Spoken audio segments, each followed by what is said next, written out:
Hey everyone, this is Coach Marc Nolan. Welcome back to another episode of Don't I Kick Your Coverage, the only 100% podcast solely dedicated to those confused high school parents out there, from college athletes, whether it's NIL, as the transfer portal, the new rules coming up.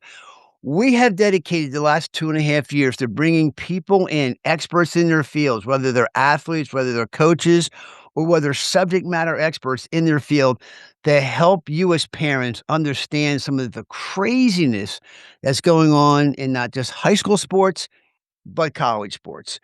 We've done over about 103 episodes so far in the podcast, and today we are excited to have Dr. Jovi Brown with us on. She's from Albany, Georgia. She's a leading tax expert, and she's going to talk a lot or a little about what some of the issues are that you parents may not really know what's going on as it relates to the NCAA, some of the tax liabilities that you're going to have, some of the ways of like maybe how to ensure that when your child is setting up say an LLC, or you want to set up an LLC for you, Dr. Brown and her team can really be a great asset to help you out. So, everyone, please welcome to our podcast, Dr. Jovi Brown. Thank you. Thank you, Mr. Mark. I greatly appreciate that. Thanks for having me on your show. First of all, I'm very honored. I am grateful, and I just wanted to express my interest in helping the families and the students as well. And basically, I got into this because I'm always trying to help however I can and whatever I do. So I saw talented people making a lot of money, but they didn't have that infrastructure. They didn't have that, they hadn't built a good, strong foundation, and so there are Mm, people that were kind of like sinking, so to speak, mhm. in tax law, complication and compliance, all those issues coming in at once, and so my goal is to help athletes and their families to build those strong tax foundations, and also to structure compliance within that. So that they have those early successes and so that taxes don't become a problem later, so that they can keep that blessing of that money and keep it as a blessing versus a burden. With that, I'm looking into helping people, even if they're already in trouble, to help them find practical solutions and move forward. So that's Great. my goal, is to help simplify that whole tax process. Great. Thank you very much for that. So my first question would be is, why did you start to have this passion to wanna help out, the high school athletes and the college athletes and their parents? What was it that brought you in? And you're a tax expert in your company, but what brought you into this world, that I've been involved with for, like, the last 52 years? What was there? Was there one thing that got you spurred into it and going, "I really gotta help these people out?" I believe it was the part of, yes, there was a lot of excitement around the NIL, and rightfully so. It was creating a lot of opportunity, but at the same time, it created complexity. And I focus on helping to simplify complexity. And I thought this would be an opportunity for me to help athletes and their families entering that business world, to help them to understand taxes, compliance, and structure. So then that's when I stepped in to help close that compliance gap.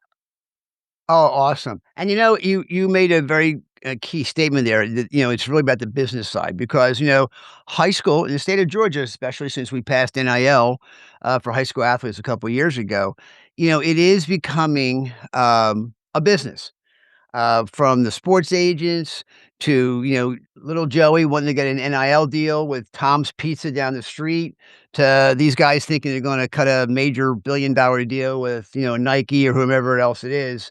It's very confusing. And I think when people go into something that they don't really have a knowledge base on, they really need help. They need that middle person to help them guide them through from start to middle to finish because, we have a let's say we have an athlete that's, starting to get really good as a freshman in high school, and they wanna get some NIL, opportunities. And, currently, if you really look at the sports agent, they don't want that great athlete for just that 1 year. They wanna tie them to a 6, 7, 8, 10-year contract, right? They don't really make a lot of money off the NIL, initially. So, I think some of the compliance, that you talk about, the complexities of these compliance. I have seen probably no less than 45 to 50 contracts that I've been involved in. And, all these people think it's great. All they see is the dollar sign. The mom and dad see the dollar sign. Little Johnny and Janie, they don't look at the dollar sign. All they again think is, oh, I got a Lamborghini. I'm going to buy a new diamond. I'm going to have, 74 tattoos on my body. I'm going to do all these kind of things, right? I'm going to buy my parents a new house in Tahiti. And then reality sets in. Next thing you know, the IRS comes in and says, "Hey, by the way, you owe us X amount of dollars." So having you and your team, I think, guide parents and athletes to that to help them, get out of the muddy waters to where it's more clear, I think is what you bring to the table, in my honest opinion. Well, thank you. And so, yes, that is a part of why I like doing what I do. It is to help that clarity within those stressful situations, reducing that complexity and increasing confidence.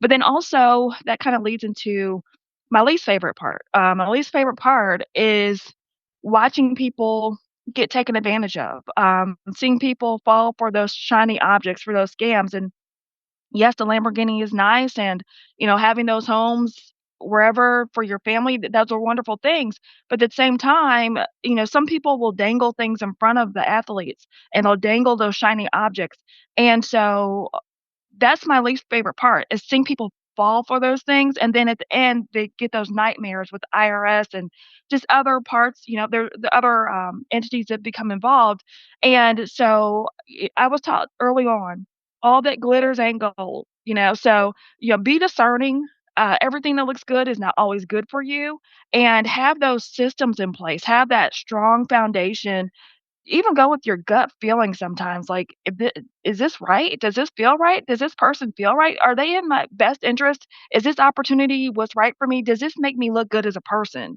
And then go from that and create those strong foundations and those strong systems, and it's just like anything, like, you're building your team, you're building yes, you are the player, you are the brand, you're your own business, you're a small business owner, you have a lot of things on your plate, but at the same time, just kinda take a deep breath, think about what's going on, focus, and make clear decisions. And so I think those are some of the things that can help, so those are some of the things that help reduce that complexity and help to create that clarity that a lot of student athletes and their families need. Right, and, that's a great point. Thank you very much for making that clear because, uh, I mean, there's always a great question about, like, why did you get into the business, and what did you like about getting into the side of the business, and what you dislike about it, and I think one of the things that many of us, many of the guests that I have on our podcast is the dislikes. The and I hate to call them the sports agents, but, or I used to call them, I used to call them the ambulance chasers. Now I call them the athlete chasers. There's such a low level of getting in right now. There's not really a lot of, laws, around sports agents from the high school level standpoint. And a lot of the times, and this is not to knock the high school coaches, but a lot of these high school coaches just don't have the ability to really understand the complexities of going through NIL. They of course have helped little Johnny get to the next level or Janie get to the next level, but they don't. They're high school coaches. Their focus is high school. Their focus is getting them to the next level, but most of them don't have the financial understanding of all the tax liabilities going on, and sometimes some of the parents rely on those coaches, albeit they're great, but they don't understand those kind of things. So again, from your perspective and your background, you being that buffer to help them come in and understand that, it can only accentuate how the athlete feels better and their parents feel better about the decisions they're making as opposed to, Coach Dingleberry, who's the head coach, who now is looking at maybe getting his own NIL deal or getting a college level job at the college that little Johnny just signed a contract with, right? So those are the things that I think that you bring to the table because you are the advocate for the student athlete. And I'm not saying the high school coaches aren't. I'm not saying the NIL sports agents aren't. But let's be honest.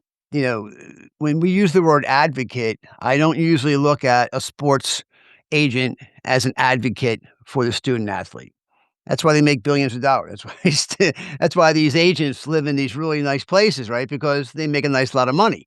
And some of them are charging between 10 and 20%, on these agency fees. When you get to the NFL, you're maybe looking at 1 to 3%. So I think having someone like you that can front load some of the gotcha questions from an NIL compliance standpoint, I think, is a great benefit to have. Would you agree with that? I do, thank you, and, that brings up another issue, and I heard you talk about taking a percent again, look into those shiny objects because some people are just after your money, just, to keep it real, but, like, for me, like, I'm looking at trying to educate. I wanna educate the parents and the students so that they can see what is really going on, what they're having to face, and then make those informed decisions. And if they do take me on for advisory, my f I have flat fees. So no matter if you make $1,000,000 or if you make $10,000, I have the same flat fee. I'm not after your money. I'm Mm. just after trying to help people, right? So that's another thing, and whoever they choose, whatever they do, just kind of, look into those things. Try to make sure you have somebody that's really there on your side. They're on your team. You're the coach now, so they're on your team. They're playing by your rules, so to speak, but you're playing within the greater scope of rules. And so, with that said, um, I try to focus on tax strategy and trying to help you have that game plan before you even hit the field so that you know what you're up against and then you can make moves and do what you need to do in order to maneuver tax wise, compliance wise, and so I structure it not just on taxes, but then also there's an element of emotional intelligence. There's also an element of neuroscience backed decision making skills so that I mentioned before, you take that moment to reflect, you pause, think about what you're doing, and then make informed decisions so that you're not just impulsive spending, impulsive accepting of contracts, impulsive accepting of where you should go, who you should represent, what you should say on social media, but that you're actually making informed decisions. So those are some of the things that I like to focus on and like to help with. And within that is intertwined the compliance education, the IRS representation, tax resolution, and then just helping families and the athletes to build systems that support long-term success. Oh, excellent. That's great because, it is a different, NIL in high schools are gonna be different than college. NIL in college is certainly gonna be different when they get drafted in the NFL, or if you get like my case, I was a free agent, so I didn't have the billions of dollars coming on the front end, right? So, but I think to your point is very, very important for the young parents and the young athletes to understand. In the NBA and in the NFL, we have a thing called a jocks tax. And the jock tax, is basically wherever you played. If you played out in San Francisco, you got taxed for playing out in that stadium. You got the city tax, you got the county tax, you got the state tax, you got the federal tax. And then a lot of these athletes, as you know, Jovi, were broke. And they would come back and go, where's all my money? I made all these millions of dollars. Well, guess what? You played in 12 different stadiums, and each of those is a tax base for them because of you. And I think that's gonna happen.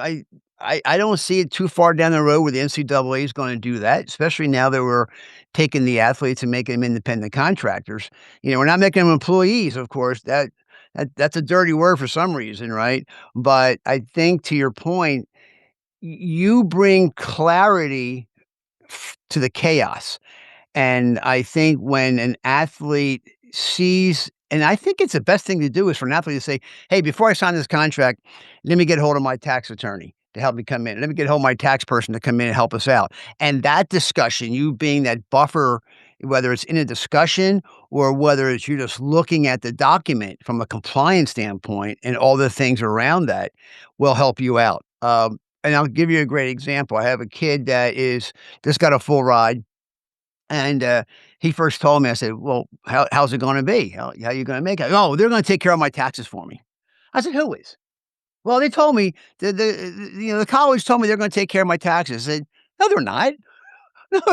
"Who told you that?" "They did. They told me they're gonna take care of my taxes, they're gonna file my stuff for me." I'm like, "Dude, that ain't gonna happen." I said to him, Your mom and dad are very smart people. They're professionals. They both do very, very well. But if you think that those people at this university are gonna take care of you, what a big mistake you're making." And now that they have since found out that, "Oh, yeah, that guy lied to me." And again, I'm not saying that they're all bad people. I'm just saying when the decision to get that full ride scholarship is on the table, they're making those uninformed decisions because they don't really understand what that means. Like when someone says to me, "Hey, we're gonna take care of your son's education from a standpoint of compliance and I'm like, "No, no, I don't," and you know that, right? I mean, they're not gonna do that because they don't have that fiduciary responsibility to the athlete. The school does, right? So I mean, if there's one thing that you really are passionate about or disagree with when you talk to other people in the field about, taxes and liabilities and compliance with these young athletes, that you really feel strongly about. Is there maybe one or two things about that? I do. I disagree with, treating taxes as something you handle after the money arrives. A lot of people are, "See me next quarter," or "See me around, April 15th," and Mm, all these deadlines. "Let's meet once a year," and all that passiveness, that can really get people jammed up, honestly. yeah. And so I totally disagree with that. I believe that you should have your strategy before your first dollar hits. Let's Mm, start off with a strong foundation. Let's get that strategy in place. And then once you have that structure first, then you build on top of that, you build the income, and then you work within the system. That's when you can have more of the compliance and you can have more ease and enjoy the money. I mean, at the end of the day, yes, we want you to enjoy the money. You worked hard for it, you you earned it, playing on the field, but it should not become a stressor for you, right. and that happens or like some things those are things I disagree with because I think you just need to help people off before the chaos starts. Help them with the madness so then they can maneuver better. So that's where I disagree with a lot of what's the common thought.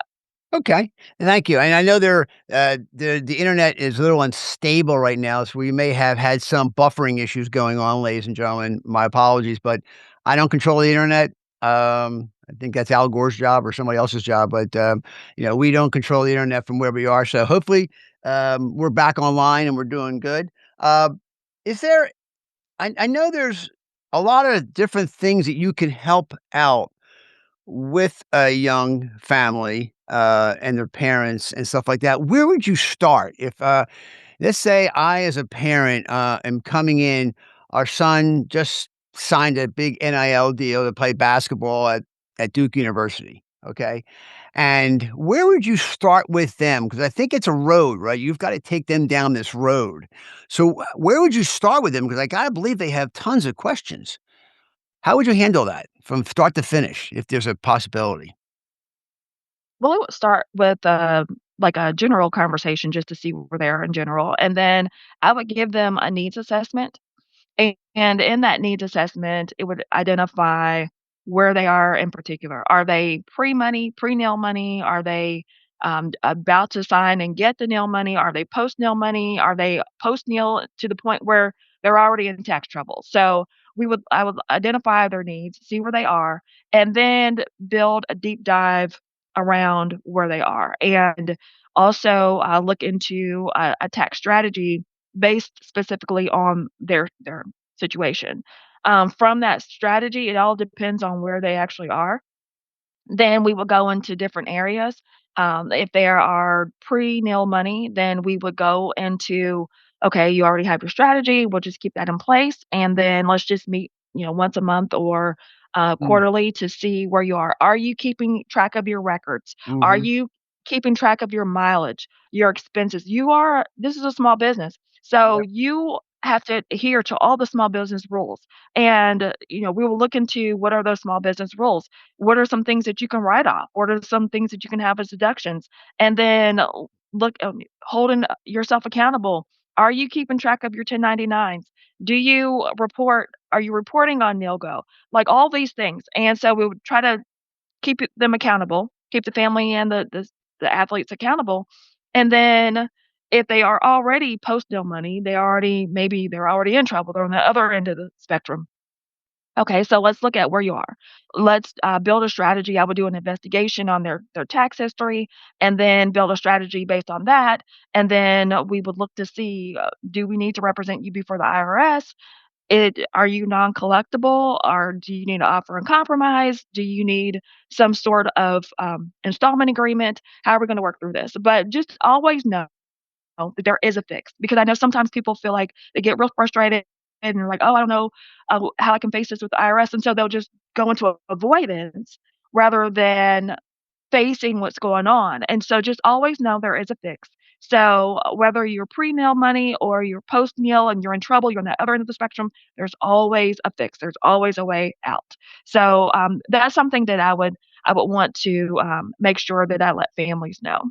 Awesome, and I think that's a great line. I mean, the line about having them that strategy from beginning to end is where I think a lot of people get in trouble because they don't have that solid framework or a system up front to help them walk them through the rest of the dangers. All they're doing is, again, to your point, they see the shiny object and they're like, "Oh, I don't really care about all the other things behind me. I just gotta get my brand new car today and post it on social media." That's the mind of a fully uninformed 21-year-old maybe who's making decisions that probably aren't in the best use. And then, of course, they got their friends with them hanging out. They think that's all great, and they think they made it. And then next thing you know, they haven't made it. And, the scariest three-letter words are either the IRS or the FBI is coming to visit you. So I think from your standpoint, laying that foundation for the families is a huge benefit. If I was to have to deal with that again with our son or daughter who went through this, pre NIL. So I think that is a great way to bring about change for the parents you're working with right now and to help them out through these issues. So, there's of course many different things that you can focus on in the world of financial advisement, right? For these young athletes. So is there one thing that you think they are faced with now that you see happening with NIL and NIL Go and all the other things around that? Do you see them working that they're waiting to sign the deal too fast and they don't know what they signed? Do you think that's a problem? Or do you think they're just blinded by your point about the shiny objects and the flash of money ahead of them? I think there's kind of a mixture, that they're blinded by the shiny objects, and then, sometimes they just don't know what to do once they get those objects. And so I just feel like one of the main things that they should focus on is that strategy. Have that game plan. Just think about it when you're out there on the playing field, like, before you go out there, you have a strategy. You know what you're gonna do, whatever sport you're playing. You've practiced, you have your playing field strategies. So just think about that in the game of life. When you are about to go at bat, when you're about to go kick that ball, when you're about to go do whatever it is that you do on the field, just think about you have a strategy. And it's the same thing as you being a small business owner. You're the CEO, and have a strategy, have a game plan as to what you're going to do. And that'll help you to reduce falling for all the shiny objects. And then if you do get some of the shiny objects, you'll know what to do with them. You'll Yeah. know how to handle things because you'll have that strategy. So, another thing that I think about is being able to maneuver quickly and adapt to change, because like post COVID, COVID taught us that the rules can change fast. We've had so many things that happened during COVID. Rules were changing very fast. Mm, I'm also a licensed nursing home administrator, and nursing homes were hit very hard during COVID, and mm, our rules changed very fast. Like with CMS, with the Department of Public Health, everything was just changing almost daily. And mm. so It's the same thing out there on the playing field. The rules might change. They're changing already with NIL. And so you Mm. have your strong strategy, your strong system, your strong game plan, but then have it adaptable to change so that you can go ahead and you can make those changes, those adjustments that you need to make. And you know this from playing sports. You can go out there with the best strategy, but then when you hit the playing field, the other team might come up with another strategy that you have to make an adjustment, but you had that strong foundation when you went out there. And it's the same thing in life. When you're a business owner, you have that strong foundation, and there might be some things that come up that you'll have to change your strategy. You'll have to fake somebody in one way, go left another direction, but you have that strong structure, that strong foundation that'll help you to adapt to those changes. Oh, that's excellent point. I mean, you made a great analogy. I mean, I told one kid one time, I said, you think the field is the same. The problem is you're wearing football cleats for a soccer tournament. The field might be grass, the field might be the kind of same, but the cleats are different. And if you don't have the strategy moving from soccer to football or from basketball to baseball, there's still a field. You're not going to wear ice. You're not going to put ice hockey cleats on to go practice football. You're not going to have your high school coach watch you film other guys during a practice session for what the upcoming Friday night game is. So why don't you have someone helping you out from that standpoint as a practice? So looking at film, instead of looking at film for an hour and a half or 2 hours, why don't you talk to a financial person who really knows what the film looks like to help you guide you through that for game day? And I think that's a great analogy you make about all those things that happen on the field. So I think one of the a question is, you know, we live in Atlanta area, north of it, but if you had like a gigantic billboard that could say like one thing on it for every high school athlete that's driving down 75 or 285 on a bus, and they're all going to, some big tournament. And there's 159 buses for the 159 counties you live in. What would that one billboard say? And why do you think you would say it? Because I think it's a global issue, not just in Georgia, but I think for the United States as a whole, with all the people like yourself who are an expert in their field. Okay, you made a lot of, great, analogies there, and, raised a great points. One thing I would say, like, if I had a billboard, it would likely say, "Build the foundation first, enjoy the nil money second, because prevention is easier than repair." Well, that's a great point. Mm, So, those are some of the things because, if you have that strong foundation, then you can enjoy that money, mhm. and you don't have you're not looking over your shoulder like, "Oh, no, no, I don't know if I'll get in trouble with the IRS next or if FBI will come," like you mentioned, Right. but all you have all those things in place, and then you have your prevention, and that's easier than trying to go and do damage control. Good. Now, here's an add-on to that. Let's take the parents now who are driving behind the buses, right, going to the exact same thing. And I don't wanna say this flippantly, but I have parents that think they know about football kicking and punting. All of a sudden, they'll start being the expert. I've been doing this 52 years, right, as the longest active kicking and punting coach in the US. Next thing you know, I'll get a dap. "Hey, well, his plant foot over there seems too deep or too." I'm like, "Okay, dude, what's your job?" "Well, I'm a lawyer." I'm like, "Okay." So, and I said to one guy, I said, "Hey, is it okay if I come into the courtroom next Tuesday when you're trying the case, and can I interject during the conversation about what I think should be in front of the judge?" He goes, "Absolutely not." So, just like we think that parents know everything, sadly, the high school kids will say that, "Hey, mom and dad, you don't really know anything about kicking and punting," or whatever the sport is, right? How much of the parents do you think you see that really don't understand how critical it is to know and have knowledge of what can negatively impact their son or daughter or their lives, especially if they're under 18 and they're trying to sign an NIL deal and their mom and dad has to sign off on it. So do you ever get the parents, they're like, "Oh, well, I know that I'm a tax expert, or I know that because I'm a brain surgeon." Um, so what do you think about that? I think a number of parents don't know what's going on financially. And a lot of it stems back to them not knowing for themselves. Mm, And then, you have a child whose money is going faster than the family's income had been going before, and so it just kind of exacerbates the problem of not knowing how to handle the tax foundation from the start. So, I think there's a high percent of families who don't know, and like you said, how you said that sometimes they'll try to tell you how to do your job in coaching and kicking, is that there are a number of families that don't know, but they think they do, and then so they're smart people, but they will mislead their children, mm, inadvertently, mhm, thinking that they know something that they don't know. mhm. And, sometimes and there's a lot of misinformation and there are a lot of scams, there are a lot of people out there saying a lot of stuff.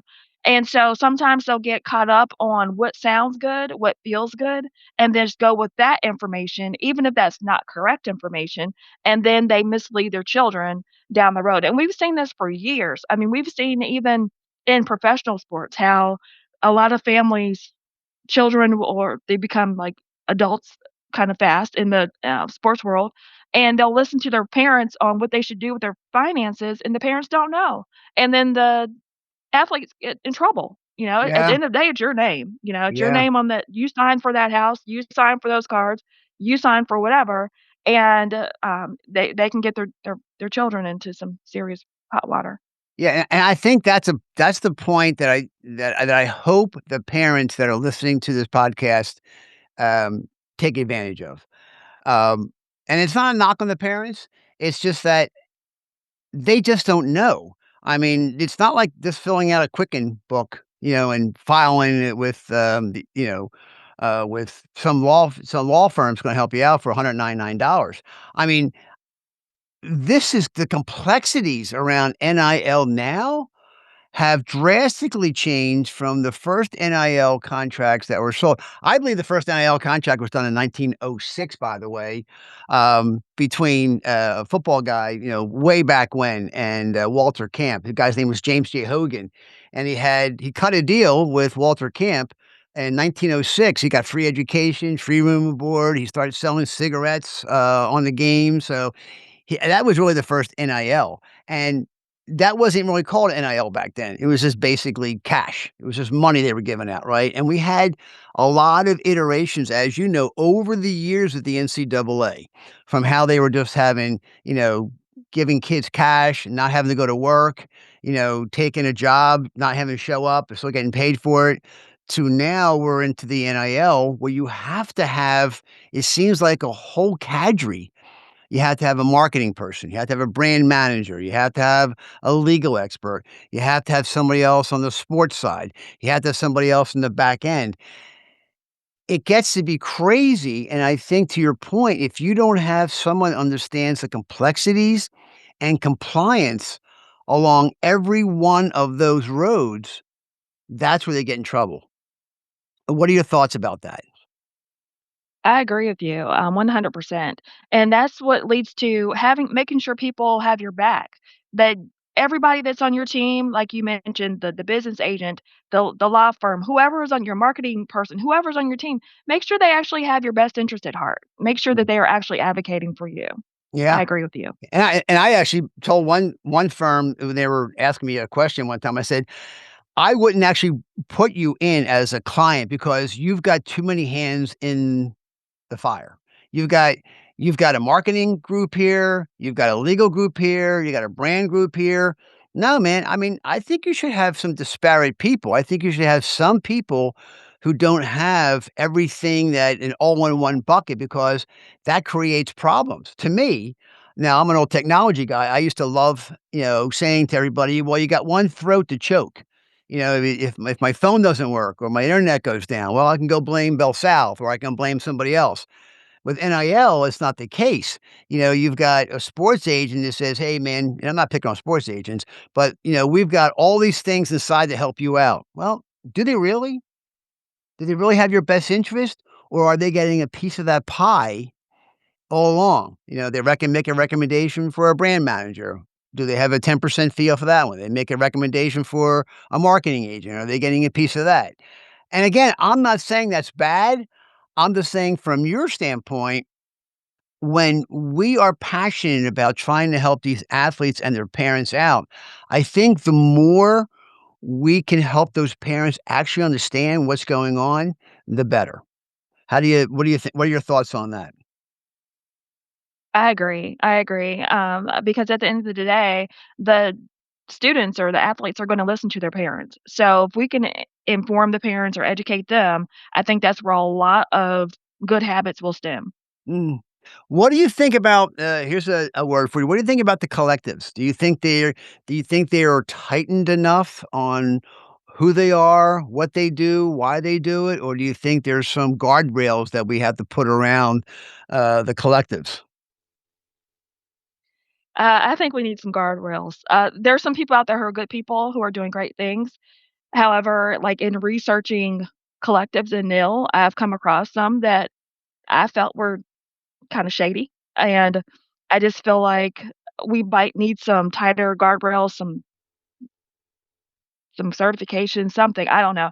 But or just even if we don't get those things in place, that we would actually just use your discernment, just use good judgment, go with your gut. Some things just don't feel right. I've researched some of the collectives that just did not feel right. So, just go with your gut, that's all I'll say about that. What do you do when what do you do here's a question for you, what do you do when a collective, comes in and calls you on the phone and says, "Hey, listen, we're representing, Jamie over here, and we think that you need to hold off on giving her such a hard time about who we are as a collective because we run a $1 billion collective organization, and we have Jimmy and Joey and Tommy and Mary and Sally on our staff, and we're making billions of dollars." What happens when you get that kind of phone call, and where they you kind of feel like they're telling you to back off? What do you say to them? Or more importantly, what do you say to the parents and the athlete, when that happens? I just say, well, I thank you for your time, and but there are certain things that I have to do, and I have to uphold certain ethical standards, and this is what I have to offer. And I just lay it out. This is what I have to offer, and if this is not something that's a good fit for you, then we may not be able to continue to do business. And at the same time, you're trying to see if I'm a good fit, and if I feel like you're not a good fit for me, then by that same token, I'll decide not to do business with you because can't not do what needs to be done. And just because you have a different agenda, you have to uphold whatever it is that you're trying to uphold. I have to uphold certain standards. So at the end Good, of the day, we might not be able to work together. good, and that's a great point because, as I said to this one, family, you have to understand when lawyers nothing against lawyers. When lawyers write contracts, okay, they write contracts on their behalf of their client, not for you. So, I called NIL, I coined the phrase NIL, now it's legal, and then I updated it with a year later, where it's called now it's the lawyers in parentheses. So, it seems like everything is being driven now by the lawyers. Not saying it's good or bad. I'm just saying that I think there has to be an outside person or an outside group, to your point, with putting guardrails in to help these athletes and their parents out. Um, that's just how I look at things. But what are your thoughts on that? I agree with you. Again, it goes towards ethics and ensuring that we have proper systems in place to protect the athletes. And so if we have those guardrails, I believe that can help with protecting them because at the end of the day, we want to make sure that we protect who they are, their names, their image, their likeness, and actually their behavior. So Mm. I agree with that. Okay. Do you take on anything outside of the tax compliance, or do you strictly stay in that lane, as opposed to if someone says, "Hey, I really want to talk about take a look at my social media behavior," or do you enter into that group at all, or do you stay strictly into your lane of going, "Hey, I'm going to really focus on compliance and tax issues"? You're from right now until the time we're done our discussion, whether it's a year from now or 5 years from now. I pretty much focus on tax issues, just dabble a little bit into that other, social media presence or their general behavior with looking at emotional intelligence Mm, and, the neuroscience-backed decision making, just kind of like reflect, pause, see how this is helping you as a whole. Is this what image is this portraying of you? And are you making a good decision? Are you making an emotionally intelligent choice? So from that standpoint, yes, I do a little bit into, their behavior on social media, but not I don't get into it right. directly. Good. I mean, because that's a great that's a great concept of the the neuroscience. The whole neuroscience around social media. It can be good, it can be bad. Put out one horrible tweet or one social media thing, and kids can lose their scholarships, or they can lose NIL monies, or they can lose NIL deals, or they can, unfortunately lose a lot of money because they structured the NIL deal without someone like yourself coming in and helping them out. Right. So do you work when you're working on a side by side, do you work strictly with the families, or do you also work with, say, a collective calls you on the phone and says, "Hey, Dr. Brown, we have this kid over here and his parents that are in, Macon, Georgia, and they need some help around the things we're bringing to the table. Would you mind in being the intermediary?" Um, that to me sometimes can become what they call a sticky widget, because now you've got a collective who's calling you, and you may have adverse discussions that may not be in their best interest, meaning the collectives. So how would you handle that kind of discussion? I would just I try to stick by the book. Good. So, 100 and great and answer. let people know yes, I let people know up front, this is what I have to offer. And if it's not what they want, then, there are a lot of opportunities out there, other people doing different things, but this is what I have to offer. And so I would let them know. And so, to your question, yes, I work directly with families and students, and then, yes, I could also work directly with the collectives as well. But whenever I work with whomever it is, I let them know up front, this is what these are our parameters, this is what I offer, and we'll see if we're good fits for each other. Perfect. I think that's really a great one to lead into the next question is, like, is there a quote that you live by that's on your wall, or is there a saying that you really believe helps you manage the craziness that we deal with in our daily lives, especially in the ever changing tax compliances within the IRS? One of my favorite phrases, and it's been attributed to Henry Ford, and I'm just going to paraphrase it. It's basically whether you think you can or you think you can't, you're right. You're right. And so it goes back to our brains. Our brains are wired so that they'll make it happen. So if you think you can't do something, your brain will find ways to show you that it can happen. If you think you can do something, your brain will find ways to show you that it can happen. So those are some of the things that help shape what I do. Beliefs shape actions and actions shape outcomes. So, yeah. Okay, wonderful. Is there a moment in time when you were first either getting into the business and getting certified and starting your own company? Is there a failure that you may have had during your lifetime that you now believe was a success when you look back at it? And how did you handle that failure? Okay, I've had a lot of failures. Let's see. So, I believe like every every setback, I've tried to help I've tried to see how it can make me stronger. Like, what can I learn from it? How can I build a stronger system so that I can avoid this in the future? One of my, I guess, my favorite failures, or one that helped me the most, actually came early on in age when I was in first grade and I was learning to play soccer. I had never heard of soccer before. And so I was told, you're going to play soccer. We're going to watch this game. You're going to see how it happens. And then one of the main things is you cannot use your hands, just use your feet to maneuver the ball. Okay. So then I was in my first game and I was kicking the ball and I got into a jam.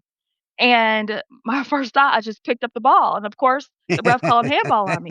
And so, but it taught me an important lesson, and that is to navigate challenges creatively. Like stick within the rules, but find a way to make it happen. And so, with it throughout life, I've had so many failures, but I try to keep that in mind. Let me try to make a way to make this happen. How can I go within the rules and still find a way to have a path forward while staying compliant? So, I think that's one of the lessons that I've learned, and came from a failure. Awesome. And the reason why really that question I ask some people sometimes is that, we're looking at college athletes. We're looking at athletes who are in high school. I mean, less than 1% of all the athletes throughout the United States are going to get a chance to play college sports. Right, so you have 8 million kids every year throughout the United States that play high school sports, from freshman to senior, and about 2 million every year graduate. And out of that, with my data, and especially with COVID and with the 6-year eligibility and then NIL and the transfer portal, the high school kids are really getting taken back because, you have 26, 27, 28-year-old kids, grown men and women coming in taking scholarships away from the high school athletes, number one. Then you have about 30,000 international students who are playing sports in the United States, and they're taking scholarships away, from the high school athletes. So it's always a question like, how are they going to deal with failure? And I make that statement only because I've seen so many parents get into the U6, U8 travel ball, and they got, Johnny buying a $500 bat. Well, maybe they'll buy $200, 200, two different bats at $500 a piece, and Johnny still strikes out 5 times a game. So, it's not the bat. Sometimes it's them. It's who they are. It's how they approach the game. It's how they approach practice. So I think that's fascinating that when we talk about failures, those failures, how do we turn them into successes? And I it and I oh, excuse me. So I think it's important to realize that once we talk to students about their failures, because now we're dealing with NIL and they think NIL is just, it's all great, right? It's all success. And there's a lot of failures we see right now in college sports that are coming from kids who did really bad NIL deals. That was my question to you was how do we handle that, going forward? And how would you talk to students about that kind of stuff to make sure they don't have the same failures that we have? I think one way that we can handle that is to build strong systems. Build strong systems, but stay adaptable. And those are some of the things that can help to reduce the failures, or even if you do have a failure, then you can look back to your system to say, okay, what went awry? And then let's tweak that part of the system and maneuver it so that then we can be more successful in the future. So I would say strong systems and adaptability. Those are some things that can help overcome the failures. Good, and I think, we're getting close to our last couple of questions. So, one of the things that I have listened to you talk about today was systems in place, strong systems, strong compliance, strong this, strong that, and I make it it's pretty evident to me that the sooner we get a systems in place, whether it's freshman year or sophomore year, or whenever Johnny and Janie get more serious about the sport that they want to play in college, or they're getting looked at by colleges, I think once you develop a foundation for that system, that's going to help them with getting to the next level. Would you agree with that or not? I totally agree with you. Okay. Yes. Okay, Yes. so if we're gonna talk about parents and high school athlete, what's the one thing before we end this conversation? What would be the one thing that you would tell them around not just NIL, but just the things we've talked about today? What's the one thing you would leave them with to help them through the complexities of what we're dealing with right now in college sports and high school sports? I would just tell them, yes, NIL can create life-changing opportunities, but my message is simple. Build the tax and compliance foundations early so your success stays a blessing, not a burden. Oh, that's a great line. You should put that on you should make that your brand manager right there, your tagline for all the things you got Okay. going forward. So Dr. Brown, where can athletes and their parents reach out to you? Is there your website and the things that you offer? Uh, what's your website and phone number or those kind of social media things you can have for them? Okay, so, they can reach me through my website, georgiapeachtax.com. So that's one way.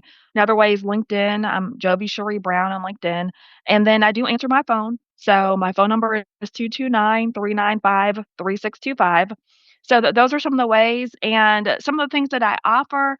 There's one thing that I have that I think that would be, relevant for the families and the athletes is a NIL tax and compliance clinic.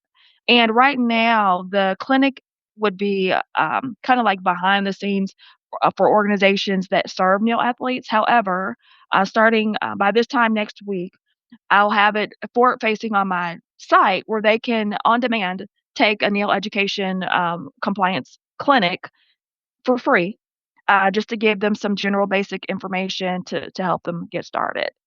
Awesome, and, I've had this discussion with several other people like yourself, other experts, and, a lot of them now are offering, not saying you had to do it, but a lot of them are offering, like, a Calendly where they're going on, like, a 30-minute free call, although I don't wanna fill your day up with you having 30-minute free calls with parents and athletes, but, some of the people that have done that have seen huge success where they sit down or you do a webinar or you do something to that effect just to help them through because I just think there's so many parents that come to me, right? No, they think I'm an expert because I wrote a book. It's actually no, it's my third book, but and I do like you. I'm a big research person, but at as you said, the end of the day, when we share information, I think that information is a lot more appropriate because there's so much misleading information that's out there, or they have someone that talks about, "Hey, don't worry about this. We've done this 100 times. You're gonna be fine. You're just gonna sign this deal and you're gonna make billions of dollars." And those are the kind of people I would tell you to run away from. Don't just walk away from, but, run away from, them. So, if there's one final thought that you would wanna leave us with today, what would it be? There's always a fix. So, in closing the compliance gap, there's always a fix. There's always a way for you to get into compliance tax-wise and to, do what needs to be done as far as your IRS issues or any of that is concerned. There's always a fix. Awesome. Well, with that, Doctor Brown, I wanna thank you once again for being part of our podcast. Ladies and gentlemen, I'll be sending this podcast out probably like I normally do on Thursday mornings, and you can find it on Spotify and about other 45 or 50 other channels. And please reach out to Dr. Brown because I think she really has a passion to help these young athletes out. And parents, listen, you don't know everything. And as complex as these tax issues are, that's why even I went to Dr. Brown and asked her to be joining us on this call so she could walk us through some of the issues that are going on. So, ladies and gentlemen, thanks for joining in. Dr. Brown, thank you for being part of Don't I Kick Your Coverage. I hope you have an awesome, blessed day and a great week. Thank you, Coach Nell, and I greatly appreciate it. Have a great day. Thank you.